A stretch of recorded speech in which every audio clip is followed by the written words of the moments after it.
আসসালামু আলাইকুম এভরিওয়ান। অন্ধমের ভালোবাসা গল্পের 15 নম্বর পার্ট। তো চলো বেশি কথা না কইয়া গল্প শুরু করা যাক। রিয়া আমার পরিচয় জানা সত্ত্বেও আমার দিকে একবার ভালো করে তাকিয়ে দেখলো না। এখনো কি আমি ওর কাছে অপরাধী? রিয়া আমাকে কিছু একটা বুঝ দিত যে আমি এই কারণে তোমাকে ভালোবাসতে পারবো না, কিন্তু ও আমাকে কিছুই বলে নাই। আমি কি এতটাই খারাপ?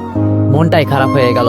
ভাবছিলাম আমার জন্য ওর মনের ভিতরে একটু ভালোবাসা আছে, কিন্তু সেটা কি? তাহলে আমার চিন্তা ভাবনা ভুল হয়তো। রুম থেকে বাইর হয়ে রিয়াকে আশেপাশে খুঁজতে লাগলাম, কিন্তু কোথাও পেলাম না। লাইলুকেও খুঁজতে লাগলাম, ওকেও পেলাম না। কই গেল ওরা? এত তাড়াতাড়ি বুঝলাম না। তবে রিয়ার চোখ আমাকে অন্য কিছু বলতে চাইছিল। অনেক খোঁজাখুঁজি করেও ওদের না পেয়ে আমি আবার রুমে চলে গেলাম। মাথায় একটু ভারী ভারী লাগছে এইসব চিন্তা করে। ফ্রেশ হয়ে একটু হালকা করতে লাগলাম মাথাটা। অনেকক্ষণ হয়ে গেল, রিয়ার কোনো খবর নেই। ভাবছিলাম রিয়া আমাকে দেখে হয়তো মেনে নিবে, কিন্তু মুহূর্তের মাঝেই সব চিন্তা ভুল করে দিল। একটা অদ্ভুত আওয়াজে আমি শোয়া থেকে উঠে পড়লাম। দরজা খুলে বের হয়ে দেখার চেষ্টা করছি কোথা থেকে আওয়াজ আসছে। সামনে তাকিয়ে দেখি এক জায়গায় অনেকে ভিড় জমিয়ে দাঁড়িয়ে আছে। মনে মনে চিন্তা করছি, সকাল সকাল এখানে এত কিসের ভিড়? আমিও হেঁটে হেঁটে সেখানে গিয়ে দেখার চেষ্টা করছি এখানে কি হয়েছে। ভিড় ঢেলে ভিতরে গিয়ে দেখি মরুভূমির মাঝে একটা হেলিকপ্টার এসে থামলো। এটা দেখে মনে মনে চিন্তা করলাম এখানে আবার কি এলো। কিন্তু ভিড়ের ভেতর থেকে রিয়াকে হেলিকপ্টারের দিকে যেতে দেখে আমি বুঝে গেছি যে এটা রিয়ার কাজ। মনে মনে একটু খুশি হলাম, যাক তাহলে আর শহরের রাস্তা খুঁজতে হবে না, খুব সহজেই যেতে পারবো। আমিও রিয়ার পিছনে পিছনে যেতে লাগলাম। যেই আমি হেলিকপ্টারের কাছে গেলাম, রিয়া আমাকে দেখে আমার মুখের ওপর হেলিকপ্টারের দরজা বন্ধ করে দিল। পাইলট আমাকে হাতে ইশারা করে বলল যেন এখান থেকে দূরে যাই। মান সম্মান যাই একটু ছিল সবটাই মনে হয় চলে গেছে। আশেপাশে সবাই আমার দিকে তাকিয়ে আছে। আমি আস্তে আস্তে এখান থেকে সরে একটু সাইডে চলে এলাম। দেখতে দেখতে রিয়া আকাশে উড়াল দিল। হঠাৎ পিছন থেকে কে জানি বলল, তোমার বউ কি তোমার সাথে রাগ করে চলে গেছে? আমি পিছনে তাকিয়ে দেখি এটা লাইলি। আমি মন খারাপ করে বললাম, রিয়া কি এতক্ষণ তোমার কাছে ছিল? লাইলি বলল, সকাল সকাল রিয়া আমার কাছে এসে বলল আমি বাড়িতে একটু কথা বলতে চাই, টেলিফোন অথবা তোমার ফোনটা একটু দিবে। আমিও সরল মনে দিলাম। ও আমার থেকে দূরে গিয়ে কি জানি কথা বলল। আর একটু পরে এখানে হেলিকপ্টার চলে আসলো। আচ্ছা, ও কি তোমার উপর রাগ করেছে? আমি লাইলির কথায় একটা হাসি দিয়ে বললাম, তুমি যাকে আমার বউ বলছো তাকে তুমি চিনো? সে কে?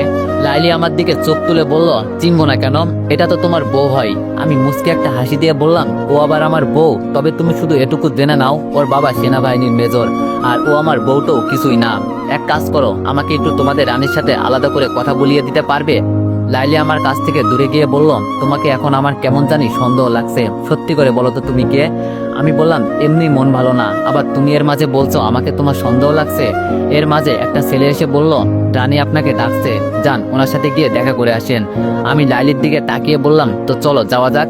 লাইলি বলল, সত্যি তোমার কপাল অনেক ভালো, যা বলো তাই আপনা আপনি হয়ে যায়। তবে এই মেয়েটা হঠাৎ করে এমন করলো কেন? কিছুই তো মাথায় আসছে না। আমি বললাম, কিছু কিছু প্রশ্নের উত্তর অজানাই থাক। যেতে যেতে লাইলিকে বললাম, আচ্ছা তুমি কি কারো কখনো প্রেমে পড়েছিলে? ওয়ানেক্সের সবচেয়ে বিশ্বস্ত বুকমেকার, যা পিএইচডি এবং সিরিয়া অ্যাপের অফিসিয়াল পার্টনার। এই অ্যাপসে আপনি cricket, football, tennis live match দেখতে এবং তাদের স্কোর ভবিষ্যৎবাণী করে সহজেই অর্থ উপার্জন করতে পারবেন। সেই সাথে BMW গাড়ি, আইফোন, ল্যাপটপ এবং আরো অনেক নগদ পুরস্কার জেতারও সুযোগ রয়েছে। এই অ্যাপটিতে আপনি crush crystal, under and over 21 ইত্যাদি গেম খেলে সহজেই আয় করতে পারবেন। আপনি বিকাশ, নগদ, রকেট ব্যাংক, ক্রিপ্টো, পেপল এবং অন্যান্য সহজ পদ্ধতির মাধ্যমে সহজেই আপনার জেতা টাকা তুলতে পারবেন। এখানে আপনি 24 ঘন্টায় 7 দিন গ্রাহক সহায়তা পাবেন। তাই এখনই পিন কমেন্টে লিঙ্ক ব্যবহার করে রেজিস্ট্রেশন করুন, অথবা গুগলে ওয়ানেক্স সার্চ লিখে রেজিস্ট্রেশন করুন। আর হ্যাঁ, রেজিস্ট্রেশনের সময় আমার প্রোমো কোড VOTO7 ব্যবহার করে প্রথমবার ডিপোজিটে 20,000 টাকা পর্যন্ত পান। ও আমাকে উল্টো প্রশ্ন করে বলল, তোমার কি কোনো গার্লফ্রেন্ড আছে? আমি ওর দিকে তাকিয়ে বললাম, আগে আমার কথার উত্তর চাই। লাইলি এবার আমার দিকে তাকিয়ে চোখ নিচু করে বলল, আমাদের জীবনে প্রেম নামের কোনো শব্দ নাই, না ছিল, আর ভবিষ্যতেও হবে না, এটাই বেস্ট। আমি ওর কথা শুনে সত্যি অবাক হলাম, কি বলছে ও? তবে আমি আবার ওকে বলে উঠলাম, জীবনে আর যাই করো না কেন, একা একা বাঁচা কখনোই সম্ভব না। বাঁচতে হলে একটা বিশ্বাসযোগ্য মানুষ দরকার, যে সবসময় ছায়া হয়ে তোমার পাশে থাকবে, তোমার খেয়াল রাখবে, যেটাকে ভালোবাসাও বলতে পারো। লাইলি একটা হাসি দিয়ে বলল, আমাদের জীবনটাই এরকম, তবে এখন একা থাকা শিখে গেছি। বিরামকে কিভাবে রক্ষা করব সেটাই সবসময় চিন্তা করি।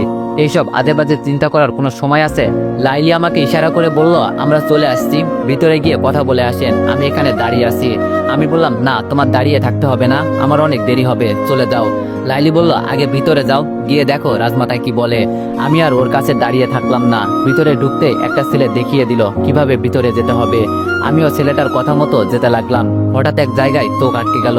একটা টেবিলে সুন্দর করে অনেক খাবার সাজানো আছে। কি বলবো, দেখেই যেন জিভে জল এসে গেল। আমি আর সামনে গেলাম না, এখানে দাঁড়িয়ে আশেপাশে কি কি আছে সেটাই দেখতে লাগলাম। হঠাৎ ভিতর থেকে একটা মৃদু কণ্ঠে আওয়াজ এলো, কি খবর তোমার, ভালো আছো তো? সামনে তাকিয়ে আমি তো অবাক হয়ে গেলাম। যাকে সবাই রাজমাতা বলে তিনি আমার সামনে এসে দাঁড়ালো, তবে গায়ে নীল কালারের একটা শাড়ি, যেই রংটা আমার খুব ফেভারিট। কি বলবো, সত্যি অনেক সুন্দর লাগছে এই মেয়েটাকে। তবে সুন্দর লাগলে কি হবে, বিয়ার কথা মনে করে মনটাই খারাপ হয়ে গেল। কত ইচ্ছে ছিল ওকে আমি শাড়ি পরিয়ে দিব। রাজমাতা আমার সামনে এসে দাঁড়িয়ে বলল, কি হলো, এভাবে তাকিয়ে আছো কেন? আমি মাথা নিচু করে বললাম, সরি রাজমাতা, হঠাৎ আপনাকে শাড়িতে দেখলাম তো, তবে আপনাকে খুব সুন্দর লাগছে। রাজমাতা বলল, প্রথম কথা, আমাকে রাজমাতা বলতে পারবে না। বলছি না আমাকে তামান্না বলে ডাকতে পারো, যেহেতু আমরা সমবয়সী। আমি এখানে সবার রাজমাতা, কিন্তু তোমার নয়, সো নাম ধরে ডাকবে। আমি একটা হাসি দিয়ে বললাম, জি, ডাকার চেষ্টা করব। তামান্না বলল, আমি এটাই চাইছিলাম, তবে তোমাকে এত সকাল সকাল যেই কারণে এখানে ডাকা। আমি তামান্নাকে থামিয়ে বলে উঠলাম, এখানে কেনই বা হেলিকপ্টার আসলো, কেনই বা রিয়া আমাকে রেখে চলে গেল, তাই তো? এরই তো উত্তর জানতে চান আপনি? তামান্না বলল, আমি শুধু এটুকুই জানতে চাই, আর সত্যি করে বলবে তুমি আসলে কে। আমি দ্বিতীয়বারের মতো মাথা নিচু করে বললাম, সে অনেক কাহিনী, শুনতে অনেক সময় লাগবে, বলবো, তার আগে আপনার কাছে আমার একটা আবদার আছে। তামান্না বলল, বলো, কি আবদার বলতে চাও? আমি এবারে একটু সুযোগ পেয়ে বললাম, আমি একা একা তো আর এই গ্রাম ঘুরে দেখে মজা পাবো না, তাই আমি চাইছি আপনার সাথে এই গ্রামটা ঘুরে দেখতে। আর রিয়ার ব্যাপারেও সবকিছু বলে দিলাম। তামান্না বলল, সে নয়, পরে দেখবো, আগে আসো কিছু খেয়ে নাও। আমি দাঁড়িয়ে থেকেই বললাম, আমি আপনার সাথে বসে একই টেবিলে খাবো, এটা হতে পারে না। তামান্না বলল, এবার কিন্তু তোমার উপর আমার অনেক রাগ হচ্ছে। বলছি তো এত সম্মান দেখাতে হবে না, সকালে তোমার নামে অনেক রিপোর্ট আছে, সবাই বলছে তুমি নাকি আমাদের এই গ্রামকে ধ্বংস করতে এসেছো, কিন্তু আমার তোমাকে দেখে এমন মনে হয় না। আমার মন বলছে তুমি কোনো বড় বিপদে পড়েছো। আমি এবার হেসে হেসে বললাম, আমার আবার বিপদ? জীবনটাই গেল কষ্টে কষ্টে, যাকে ভালোবাসি সেই আমার কাছ থেকে দূরে চলে গেল। তামান্না বলল, আচ্ছা এসব কথা পরে হবে, আগে বসে কিছু খেয়ে নাও, এমনি অনেক দেরি হয়ে গেছে। কি করব, আমারও পেটে অনেক খিদা পেয়েছে, তাই ওর সাথে এক টেবিলে বসে গেলাম। খেতে খেতে তামান্নাকে বললাম, একটা হেল্প করবে? তামান্না বলল, বলো, যদি সম্ভব হয় তাহলে অবশ্যই করব। আমি বললাম, বাসায় একটু কথা বলা লাগবে, তোমার ফোনটা কিছুক্ষণের জন্য পাবো? তামান্না বলল, দেবনি, আগে কিছু খেয়ে নাও। খাওয়া দাওয়া শেষ করে বললাম, তো চলেন, আপনার গ্রামটা ঘুরে দেখাবেন। তামান্না আমার দিকে তাকিয়ে বলল, আমি লাইলিকে বলে দিচ্ছি, তুমি ওর সাথেই যাও। আমি বললাম, ওর সাথে তো আমি আগেই যেতে পারতাম, কিন্তু যাব না, আমি তো আপনার সাথে যেতে চাই, কিছুটা সময় প্লিজ না করবেন না? তামান্না এবার আমার দিকে তাকিয়ে দেখলো, পরে কি জানি চিন্তা করে বলল, আচ্ছা তুমি এখানে বসো, আমি ভিতর থেকে আসছি, আর এই নাও ফোন, যার সাথে কথা বলতে চাও বলতে পারো। এই বলে তামান্না ভিতরে চলে গেল। আমি আপুর নম্বরে কল দিতেই আপু ধরে বলল, কে বলছেন? আমি বললাম, আপু তুই ভালো আছিস? আপু বলল, আরে দীপু ভাই আমার, তুই এখন কই আসোস? যেখানে থাকিস না কেন আগে বাড়িতে আয়, আমি জানতাম তুই বেঁচে আছিস, আর রিয়া তো বাসায় চলে আসছে। আমি বললাম, আপু শোন, তোরে একটা কথা বলি। আপু বলল, বল।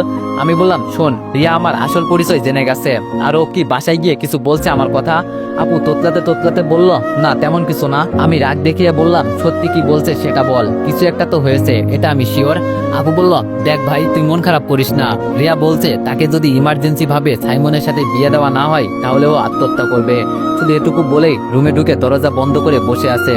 আর বুঝলাম না হঠাৎ করে ওর কি হলো।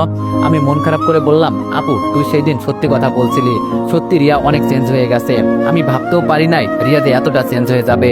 যার জন্য বেঁচে আছি সে যদি কলেজায় আঘাত দেয় তখন কেমন লাগবে বল? খুব খারাপ লাগছে রে আপু, মনকে বুঝ দিতে পারছি না। আপু বলল, প্লিজ ভাই তুই মন খারাপ করিস না, আর তুই তাড়াতাড়ি চলে আয়, আমি দেখছি কি করা যায়। আমি বললাম, না রে বাদ দে, জোর করে আর যাই করা যায় না কেন, ভালোবাসা আদায় করা যায় না। আপু বলল, আমি চাই না আমি আমার ভাইকে আবার হারাতে। আমি বললাম, ফিরে আসলেই বা কি হবে, কষ্ট পাবো, এছাড়াও তো আমার কপালে কিছুই নাই।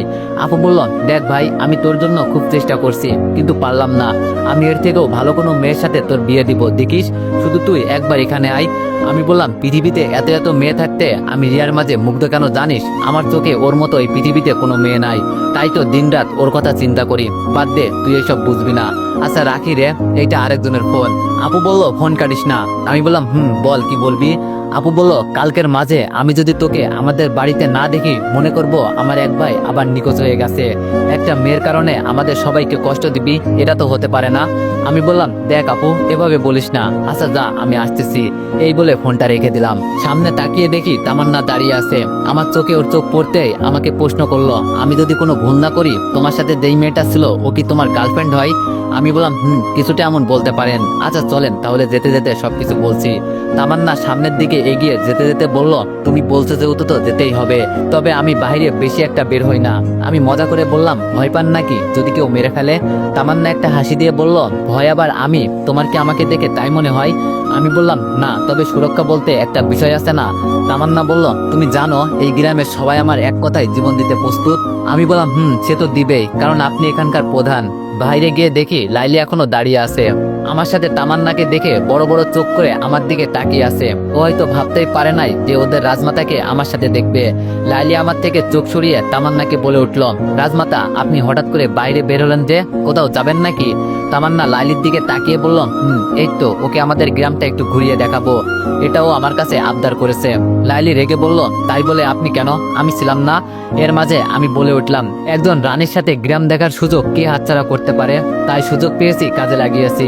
তামান্না হাসতে হাসতে বলল, আচ্ছা লাইলি, তুমি চলে যাও, আমরা এখানে আছি, আমার জন্য এত চিন্তা করতে হবে না। লাইলি আমার দিকে তাকিয়ে বলল, তাও তো। আমি এবার ওকে একটু ভয় দেখিয়ে বললাম, আজকে তোমার রাজমাতাকে মারতে নিয়ে যাচ্ছি, পারলে বাঁচাও। এই বলে চলে যেতে লাগলাম। পিছন পিছন তামান্নাও চলে আসছে। তামান্না কাছে আসতেই মজা করে বললাম, রানীর সবকিছু আছে কিন্তু রাজা নাই। তামান্না আমার দিকে তাকিয়ে বলল, তেমন কাউকে আজও পায় নাই, আর এইসব বিষয়ে আমার তেমন কোনো ইন্টারেস্ট নাই। আচ্ছা আমার কথা ছাড়ো, এখন তোমার কথা বলো। হঠাৎ করে কি এমন হয়েছে তোমাদের মাঝে যে তোমার গার্লফ্রেন্ড তোমাকে এভাবে রেখে চলে গেল? আমি বললাম, সে তো বলবো, তার আগে আপনার সাথে আমি একটা মিথ্যা কথা বলেছি, রাগ করেছেন কি? তামান্না মুচকে হাসি দিয়ে বলল, রাগ করার কি আছে, শুধু এটুকুই বলো, মিথ্যা কেন বললে? আমি ওর দিকে তাকিয়ে বললাম, আসলে আমি আপনাকে মিথ্যা কথা বলতে চাইছিলাম না, কিন্তু না বললেও আপনি বিশ্বাস করতেন না, পরিস্থিতির শিকার হয়ে এমন করতে হয়েছে, তাই রিয়াকে মিথ্যা বউ বানিয়ে পরিচয় দিয়েছিলাম। তামান্না বলল, সে না হয় বুঝলাম, তবে ও কি সত্যি তোমার গার্লফ্রেন্ড ছিল? আমি বললাম, প্রথম থেকে শুনলে তাহলে হয়তো বিশ্বাস করতে পারবেন ও আমার কে। আমি এক এক করে সব প্রথম থেকে শেষ পর্যন্ত রিয়ার সম্পর্কে বলতে লাগলাম। সব শুনে তামান্না আমার দিকে ক্ষুদ্র দৃষ্টিতে তাকিয়ে বলল, এত কষ্ট নিয়ে কিভাবে বেঁচে আসো? আমি বললাম, এসব তো কিছুই না, তবে আমি শুধু এটুকু জানি, ভালোবাসার জন্য আমি সবকিছু করতে পারি। তামান্না বলল, আমি এমন ভালোবাসাকে সম্মান করি, কিন্তু তাই বলে এই নয় যে নিজের সবকিছু দিয়ে ওকে ভালোবাসতে হবে। আমি নিজে একটা মেয়ে হয়ে বলছি, মেয়েদের এত বেশি সম্মান দিও না, নইলে ওরা গাছে উঠে যাবে। আমি তামান্নার কথা উত্তর দিয়ে বললাম, এইসব কথা এখন ছাড়েন, আমার সাথে আমাদের শহরে যাবেন আপনি? তামান্না বলল, আরে না, যাওয়া যাবে না, আমার উপর এই গ্রামের দায়িত্ব আছে, আমি গেলে এসব কে দেখবে? মন খারাপ করে বললাম, আচ্ছা তাহলে থাকেন, আমাকে একটু শহরের রাস্তাটা দেখিয়ে দেন, আজকে রাতেই রওনা দিব। তামান্না বলল, আমি অপেক্ষায় থাকবো তোমাকে আর রিয়াকে বরণ করে নেওয়ার জন্য। উপরের আকাশ দেখতে দেখতে বললাম, সে ভাগ্য হয়তো আমার হবে না, রিয়ার বিয়ের পর আবার লন্ডনে চলে যাব। এভাবে যে শেষ মুহূর্তে এসে একা হয়ে যাব সেটা জানতাম না, তবে আপনি মানুষটা অনেক ভালো, কোনো অহংকার নেই আপনার ভিতরে। তামান্না বলল, না, যেমনটা বলছো ততটা না, তবে আমি যদি পারতাম তোমার সাথে আমি নিজের হাতে রিয়াকে বিয়ে দিতাম, কিন্তু পারবো না। আমি বললাম, এখন আর আগের মতো কাউকে জোর করি না, তবে একটা কথা কি জানেন, রিয়া যখন অন্ধ ছিল তখনও খুব ভালো ছিল, খুব মনে পড়ে আগের দিনগুলো, তবে একটা ভুল সবকিছু নষ্ট করে দিল। আমি যতটুকু সম্ভব চেষ্টা করব, দেখি গিয়ে কি হয়। আপনার সাথে এগুলো বলছি কারণ আপনার কাছে আমি মিথ্যা কথা বলছি, তাই সবকিছু বলে দিলাম। তামান্নার সাথে কথা বলতে বলতে অনেক বেলা হয়ে গেছে, আর ওদের গ্রামটাও দেখা হয়ে গেছে। সবকিছু রেডি করে রাতে শহরের উদ্দেশ্যে রওনা দিব, এজন্য রুম থেকে বের হলাম। বাইরে এসে দেখি তামান্নার সাথে লাইলি দাঁড়িয়ে আছে, আর ওদের সাথে কতগুলো ছেলেও আছে। তামান্না আমার দিকে এগিয়ে এসে আমার চোখে ওর চোখ রাখলো, দেখে মনে হচ্ছে জানো আমি ওর চোখের মায় পড়ে যাচ্ছি। সত্যি ভাগ্যের কি খেলা, হ্যাঁ, একটা মেয়ের জন্য আমি কত কিছুই না করছি, এরপরও আমি ওকে বোঝাতে পারছি না যে আমি রিয়াকে কতটা ভালোবাসি। তামান্নার চোখে ইশারা করে বলল, কি দেখো এইভাবে? আমি একটু ওর কথায় লজ্জা পেয়ে মাথা নিচু করে বললাম, না তেমন কিছু না। আচ্ছা তাহলে আজকে আমি আসি, কেমন? ভালো থাকবেন। আমার কথা শুনে তামান্নার মুখটা কেমন জানি হয়ে গেল। ও চায় আমি এই গ্রামে থাকি, কিন্তু এটা তো আর কোনোভাবেই সম্ভব না। তবে রিয়ার পরে যদি আমার কোনো মেয়েকে মনে ধরে সেটা হলো তামান্না। কি বলবো, ওর চোখের ভাষা, মুখের মায়া সবকিছু যেন আমার মন কেড়ে নিয়েছে। তামান্না মৃদু কণ্ঠে গলার আওয়াজ চিকন করে আমাকে বলে উঠল, যেখানেই থাকো না কেন ভালো থাকিও, এটাই আমি চাই। কিছু টাকা আমার হাতে দিয়ে বলল, এটা এখন তোমার কাছে রাখো, আমি জানি এখন তোমার কাছে বর্তমানে কোনো টাকা নাই। আমি আবার ওর টাকা ওর কাছে ফিরিয়ে দিয়ে বললাম, আরে লাগবে না, এটা তুমি রেখে দাও। এটা সত্যি যে এখন আমার কাছে কোনো টাকা নাই, তার মানে এই নয় যে আমি তোমার কাছ থেকে টাকা নিব, লাগবে না, আমি আপুকে বলে টাকা আনিয়ে নিব। তামান্না হতাশে আমার দিকে একবার তাকিয়ে আমার সাথে যারা ছিল ওদের বলল দূরে যেতে। ওরা যেতেই তামান্না মন খারাপ করে বলল, আমি তোমাকে এতটা সম্মান করি, তুমি আমাদের এখানে অতিথি, আর এখন আমি টাকা দিচ্ছি দেখে নিবে না? মনটা খারাপ হয়ে গেল। বিপদে পড়েছো তাই সাহায্য করছি, তার মানে এই নয় যে আমি তোমাকে দয়া দেখাচ্ছি। আমি মনে মনে চিন্তা করছি, আমার কাছেও এখন তেমন কোনো টাকা নাই, পরে দেখা যাবে কোনো এক বিপদে পড়ে যাব। আমি তামান্নার হাত থেকে টাকাগুলো নিয়ে ওকে একটা ধন্যবাদ দিলাম। তামান্না লাইলিকে ডেকে বলল আমাকে যেন কিছুটা পথ এগিয়ে দিয়ে আসে। যাওয়ার আগে আমি তামান্নার দিকে ফিরে তাকিয়ে বললাম, যদি ভাগ্যে লেখা থাকে তাহলে অবশ্যই আবার দেখা হবে, তবে তোমার কথা আমার সবসময় মনে থাকবে। উত্তরে শুধু তামান্না একটা মুচকে হাসি দিয়ে ইশারা দিয়ে বুঝিয়ে দিল অপেক্ষায় আমি, আর আশা করি আবার দেখা হবে। লালির সাথে যত সামনে যাচ্ছি তত যেন আমার মন খারাপ হয়ে যাচ্ছে, কেমন জানি বুকের ভিতরে দুক দুক করছে। এই অল্প সময়ে আমার তামান্নার উপর অনেক মায়া লেগে গেছে। এমনটা যে হবে আমি আগে সেটা জানতাম না, তবে মনকে শুধু এটা বলে সান্ত্বনা দিই যে আমার জন্য একজনই আছে, আর সেটা হলো রিয়া। এই বলে মনকে বোঝাই। ধীরে ধীরে রিয়ার উপর থেকে আমার মায়া এজন্য উঠে যাচ্ছে, কারণ আমি জানি আমি রিয়াকে কখনোই পাবো না। আগে যতটা পরিমাণ ভালো ছিল রিয়া, এখন তার থেকে অনেক চেঞ্জ হয়ে গেছে, শুধু আমি চেঞ্জ হতে পারলাম না। এত বছর পরে ওর কথা মনে করে শুধু এখানে ফিরে আসছি, নইলে কি আর এখানে আসতাম? লন্ডনে কত মেয়ে ছিল, এইসব চিন্তা করছি আর হাঁটছি। পাশ থেকে লাইলি প্রশ্ন করলো, আবার কি আপনি ফিরে আসবেন? হাতে ছিল তামান্নার দেওয়া টাকাগুলোর দিকে একবার তাকালাম, পরে এগুলো পকেটে রেখে উদাস হয়ে লাইলির কথার উত্তর দিয়ে বললাম, হয়তো আসবো আবার হয়তো না। লাইলি বলল, আমাকে আপনার সাথে নিয়ে যাবেন আপনাদের শহরে? আমি লাইলির দিকে ফিরে তাকিয়ে বললাম, তুমি কি যেতে চাও আমার শহরে? তো এখন চলো আমার সাথে। লাইলি মন খারাপ করে একবার উপরে তাকিয়ে কি জানি দেখলো, পরে পাশের দোকান থেকে 2টা চকলেট কিনে একটা আমাকে দিল, একটা ও নিল। খেতে খেতে লাইলি বলে উঠলো, মাঝে মাঝে কিছু কিছু ইচ্ছে অপূর্ণই থাকে, যেগুলো কোনো জন্মেই হয়তো পূরণ হবে না, তবে একটা জিনিস দেখে মাঝে মাঝে নিজেকে ধন্য মনে করি। সেটা কি জানো? চাঁদ। রাতে চাঁদ দেখলে ভিতরে কেমন জানি একটা ভালো লাগা কাজ করে, কারণ ওর মতো আমিও একা একা গভীর রাতে বসে বসে চিন্তা করি, এই তাদের মতো যদি হতে পারতাম, না থাকতো কোনো চিন্তা, না থাকতো কোনো প্যারা। আমি ওর কথা শুনে একটা হাসি দিয়ে বললাম, তোমাদের গ্রামের মানুষগুলো সত্যি অনেক ভালো, আমাদের শহরের মানুষের মতো এত পাষাণ না, তবে তোমাদের এই গ্রামের জন্য আমার কিছু করার ইচ্ছা আছে, দোয়া করিও যেন আবার ফিরে আসতে পারি তোমাদের এই গ্রামে। আর যেতে হবে না, এখন তুমি চলে যাও, আমি একাই যেতে পারবো। লাইলি আমাকে একটা বাসে তুলে দিয়ে বলল, ভালো থাকবেন, আর আমাদের গ্রামের সবাই আপনার জন্য অপেক্ষা করবে। লালিকে বিদায় দিয়ে বাসের জানালা ধরে বসে আছি। কিছুক্ষণ পর বাস ছেড়ে দিল। জানালা দিয়ে বয়ে যাওয়া বাতাসে কেমন জানি ভিতরে একটা ভালো লাগার অনুভূতি কাজ করছে, তবে এখন আরো অনেক ভালো লাগতো যদি এই সময়ে রিয়া আমার পাশে থাকতো। আমি যতই চেষ্টা করি রিয়াকে ভুলে যেতে কিছুতেই পারি না, বুঝি না আমার এমন কেন হচ্ছে। মাঝে মাঝে খুব চেষ্টা করি ওর কথা যেন মনে না করি, কিন্তু পারি না। যখনই একা থাকি ওর মুখটাই আমার সামনে ভেসে ওঠে। বাস চলছে একদিকে, আর একদিকে আমার চোখ আপনা আপনি বন্ধ হয়ে যাচ্ছে, অনেক ঘুম পেয়েছে। আমার পাশের সিটে আমার মতো একটা পোলা বসে আছে, তবে যতক্ষণ আমার পাশে আছে ফোনে শুধু ওর গার্লফ্রেন্ড নাকি বউ কি জানি কথা বলেই যাচ্ছে। বুঝি না তো ভালোবাসা ওরা কোথায় থেকে পাই। ঘুম ভাঙলো কন্ট্রাক্টরের কথায়। উঠে আমি দেখার চেষ্টা করছি আমি এখন কই আছি। পাশের একজনকে জিজ্ঞেস করতেই বলল, আমরা এখন ঢাকায় আছি। ঘড়িতে এখন বাজে প্রায় রাত 3টার কাছাকাছি। তবে এখন আর নিজেকে লুকিয়ে রাখবো না, নিজের বাসায় যাব, যা হবার তা হবেই। এখান থেকে আমার বাসায় যেতে 20 টাকা ভাড়া লাগে, তবে এখানে অনেক রাত, এজন্য টাকা নিবে বেশি। কি আর করার, এখানে তো আর দাঁড়িয়ে থাকা যাবে না। একটা রিক্সা নিয়ে বাসার উদ্দেশ্যে রওনা দিলাম। শহরের পরিবেশটা এই রাতের বেলায় অনেক নীরব হয়ে গেছে, চারপাশে কোনো কথা নাই, একদম নিরিবিলি পরিবেশ। শুধু একটাই আওয়াজ আছে, সেটা হলো কুকুরের। সবার চোখে ঘুম আছে, কিন্তু এদের নাই, হয়তো খাবারের সন্ধান করছে। হঠাৎ এক জায়গায় চোখ আটকে গেল। এখান থেকে কিছুটা দূরে অনেকগুলো মেয়ে নেশা করছে। এটা শুধু আজকের বিষয় না, প্রতিদিন এরকম মেয়ে অনেক পাওয়া যায় এইসব অলিগলিতে। থাক, এদের কথা এখন নাই বলি। বড়লোক বাবা মায়ের ছেলে মেয়ে, অনেক টাকা আছে, তাই যেভাবে ইচ্ছা সেভাবে খরচ করছে। দেখতে দেখতে আমাদের বাসার নিচে চলে এলাম। রিক্সা ভাড়া মিটিয়ে দরজার সামনে গিয়ে দাঁড়ালাম। বুকের ভিতরে জানো ভয়ে একটা কম্পন সৃষ্টি হয়েছে। আমার বাড়ি আর আমি ভয় পাচ্ছি। আসলেই বহুদিন পরে এখানে আসা, না জানি ভিতরে গেলে কি প্রশ্ন করে বসে থাকে। এখন আবার এই রাতের বেলায় কোথায় যাব? আর কাউকে বিরক্ত করতেও মন চায় না, কি আর করব, তাই আমাদের বাসায় আসা। ভয়ে ভয়ে কলিং বেল বাজিয়ে দিলাম, কিন্তু ভিতরে তেমন কোনো নাড়াচাড়ার শব্দ পেলাম না। আবার দিলাম, এবারও আগের মতোই। তাই একসাথে অনেকগুলো চাপ দিলাম। হঠাৎ ভিতর থেকে একটা আওয়াজ হলো, এই রাতের বেলায় কি ঘুমাতে দিবেন না? আগে দেখি কে এসেছে, পরে খবর করছি। আমি শিওর যে এটা আমার আম্মুর কণ্ঠ। আম্মু দরজা খুলে আমাকে দেখতে পেয়ে আম্মুর মুখে কোনো কথা নাই, একদম চুপচাপ দাঁড়িয়ে আছে। চোখ থেকে চশমাটা খুলে আমার দিকে একবার ভালো করে তাকিয়ে দেখলো। আমি আম্মুর চোখ দেখে বুঝে গেছি আম্মু আমাকে কিছু বলতে চাই কিন্তু পারছে না, হয়তো কোনো কিছুর মাঝে একটা বাধা পাচ্ছে। সেদিন আমি বলছি না আমি দীপুর বন্ধু, এই জন্য হয়তো। আম্মু ঠোঁট কাঁপতে কাঁপতে বলল, তুমি এত রাতে এখানে? আমি কিছুক্ষণ চুপচাপ দাঁড়িয়ে থাকলাম, আম্মুকে মন ভরে একটু দেখলাম। মনে হচ্ছে জানো কলিজাটা ঠান্ডা হয়ে গেছে। আর আম্মুকে অপেক্ষা না করিয়ে আমি বলে উঠলাম, আম্মু আমার রুমের চাবিটা একটু দিবে, অনেক ঘুম পেয়েছে আমার, সকালে সবকিছু বলবো। আম্মু আমার কথা শুনে 3 পা পিছিয়ে চলে গেল। আম্মু ভাবতেই পারে নাই আমি এভাবে এসে এত রাতে আম্মুকে সারপ্রাইজ দিব।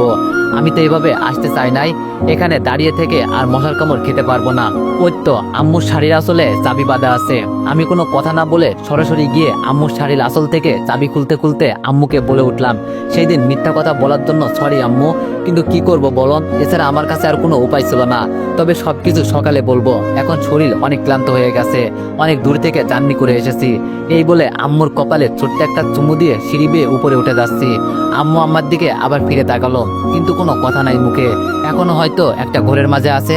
উপরে উঠে চাবি দিয়ে আমার রুম খুলে রুমে ঢুকলাম, কিন্তু অবাক করার বিষয় আমার রুমটা আগের মতোই আছে, সবকিছু যেন পরিষ্কার। হয়তো আম্মু আমার কথা মনে করে রুমটা পরিষ্কার করে প্রতিদিন। আশেপাশে কি আছে না আছে সেই দিকে আর দেখলাম না। তপ করে বিছানায় শরীর এলিয়ে দিয়ে চোখে ঘুম এসে গেল। সকালের দরজায় টুকটুক শব্দে ঘুম ভাঙলো। ঘুম ঘুম চোখে দরজা খুলে দিয়ে আবার বিছানায় শুয়ে পড়লাম। তাকিয়ে আর দেখলাম না কে এসেছে। একটু পরে কে জানি আমার মাথায় হাত বুলিয়ে দিতে লাগলো। হালকা করে চোখ খুলে দেখি এটা আমার আম্মু। আম্মু আমার দিকে তাকিয়ে একটা হাসি দিয়ে কান্নামাখা কণ্ঠে বলে উঠলো, এতদিন আমাদের ছেড়ে কিভাবে থাকতে পারলি বল, একটু কি আমাদের কথা মনে পড়ে নাই?